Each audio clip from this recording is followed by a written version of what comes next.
Hello, welcome back to this series. We're now into the 13th season and we have now somewhat established ourselves as a Premier League club after a good season back in the top flight last year. And here is our transfer business going into this season. It will start with what happened at the end of last season, where you'll notice a few signings of players who came in and went out again. So Michel Palombella came in from Basel and has then gone back out on loan to Basel. Olaf Olsen from Bodo Glimt, the same, a young player who we've loaned in and loaned back for the season. Axel Verdien, again the same thing, has then gone back out to Genk on loan.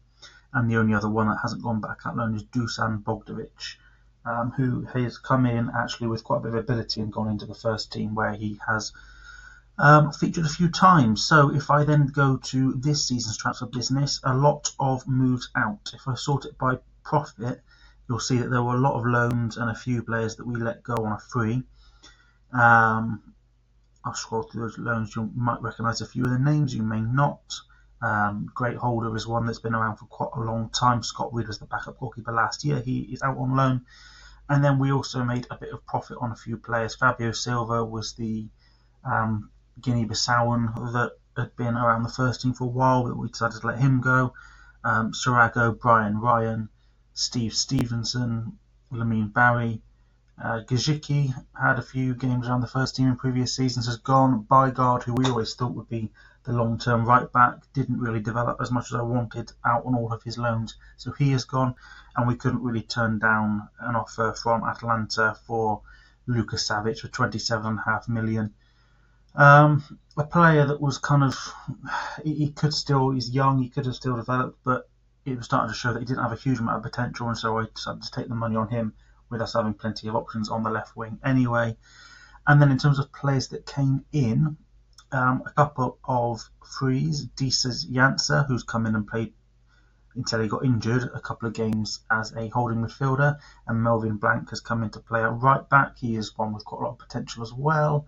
Mohamed Damar came in on a free and is just a rotation option really.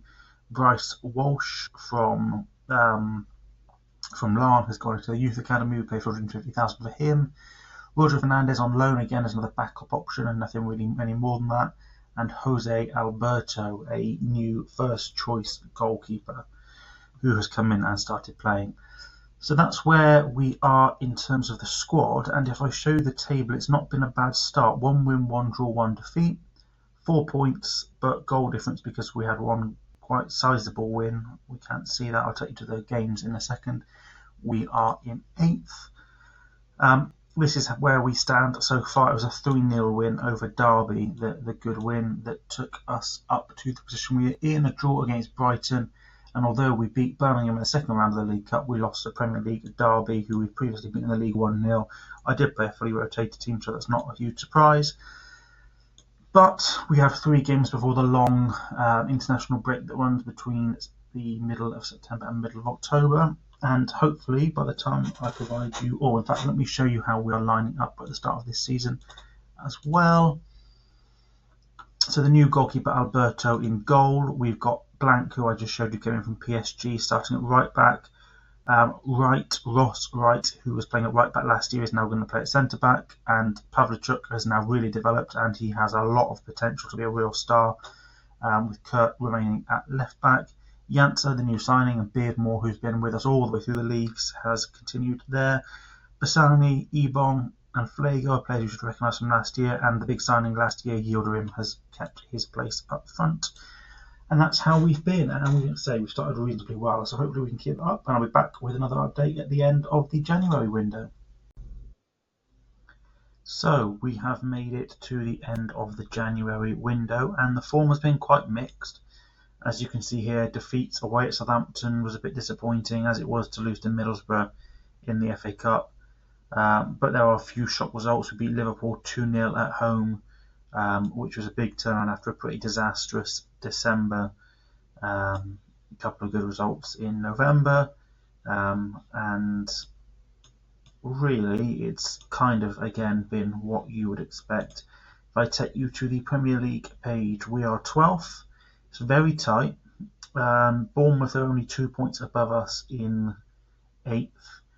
and that could be a European spot, possibly, depending on who wins the Cups, which I can actually have a look, can't I? How has the League Cup progressed? Man United versus Arsenal, who I think were both in the top group, were they not? Yes, they are. This is a bit of a shock. Villa are near the bottom, but also Man City currently in the relegation zone. I'm not quite sure what's going on there because they don't really have. Well, if I show you their team, Penders is obviously a reasonable goalkeeper. Don't really know any of the defenders. In fact, it is all pretty much all new gens now, although both of these strikers look very capable. And they've got Barker, and I think they still have, if I can find him, Issa Tor, who's injured, who tore us apart in that game against Middlesbrough a couple of seasons ago, and he is quite some player now. When it comes to recruitment, if I take you to the transfer history and sort it by date, one incoming, Rowan Murray-Jones from Leeds, a young player with a bit of ability and a little bit of potential still to grow into, only 23. I signed him really as a replacement in the attacking positions for Luka Savic, who went to Bergamo.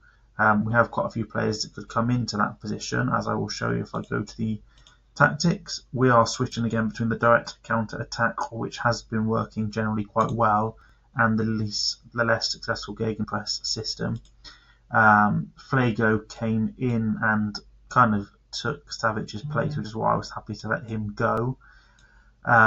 We did have a large offer for Bassani. In fact, I think I should be able to show you that as well. If I go to transfer activity, yeah, we had an offer of 82 million that the board accepted for Bassani. He turned it down, but he is along one of a number of players that I think it's likely we may say goodbye to in the summer. Kurt has had offers that I've been able to turn down. And there's also plenty of interest in Flego as well as Bassani as well. So that is where we are for now. I'll be back at the end of the season. Hello and welcome back to the end of the season. 25th of May, season has completed. Disappointment in both the FA Cup and the Carabao Cup with early exits, and I'm not actually sure what the board wanted us to do in the Premier League, but we certainly did finish mid-table, and I will show you that shortly. It's been a bit tight with money. Hopefully there's a bit more to spend next summer.